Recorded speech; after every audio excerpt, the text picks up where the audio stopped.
na-stroke po ako. 2 beses na ako na-stroke. Ngayon, marami akong iniinom na gamot. Ang aking pong diabetes, 300.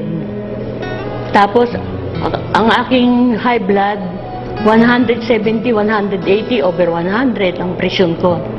Ang diabetes ko, 300. Tapos may sakit din po ako sa liver. Meron din akong sa kidney, may sakit din ako. At saka may sakit din po ako sa puso. Hindi, take ko po yung mga nervous, yung mga dukpa na yun. Pero ganun pa rin. Bakit mataas pa rin ang presyon ko? 170, 180, hindi bumabaksak na pan. Ang diabetes ko mataas din. Ngayon, minsan nagpa-toxic ako dun sa Citizen. Nagpa-toxic ako. May nag-alok sa akin ng Alive. Sabi niya ganun. Ito po, misis, sabi niya ganun.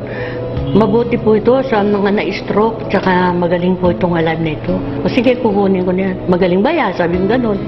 Makakalakad pa ako ng gusto, sabi niya ganun. Pipilay-pilay ako sa niyaya. Meron akong tungkod, yung tungkod sa stroke. Hindi ako nakakalakad.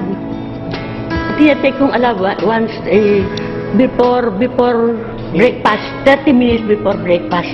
Nung linggo, nagpa-check up po ng, ngayon, ang presyon ko ngayon, 130 over 80. Tapos, ang diabetes ko, dati, 300 yun. Tapos, naging 200, naging 100. Ngayon, 120 na lang ang diabetes ko. Pati yung cholesterol ko, dati iniinom ako ng Lipitor.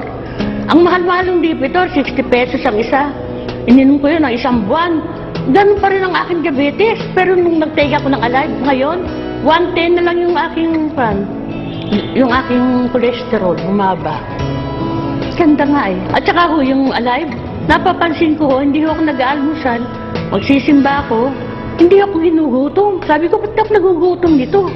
Sabi ko, maganda yata itong gamot na ito. Hindi ako nagugutom. Inaabot ako doon hanggang alas 11 ng umaga sa simbahan. Hindi ako ginugutom. Pag uwi ko, tanghalian ang kakain ko. Nakakalakad ako ng straight ngayon, pag-take ko ng Alive. Ayan, sinasama nila ako ngayon. Ang ganda-ganda ng kami. Tsaka, pagising ko sa umaga, sasabihin ko sa salamin, ay, ang ganda ko yata ngayon, gumaganda ko yata ngayon. At saka healthy ako ngayon. Ay, ganun.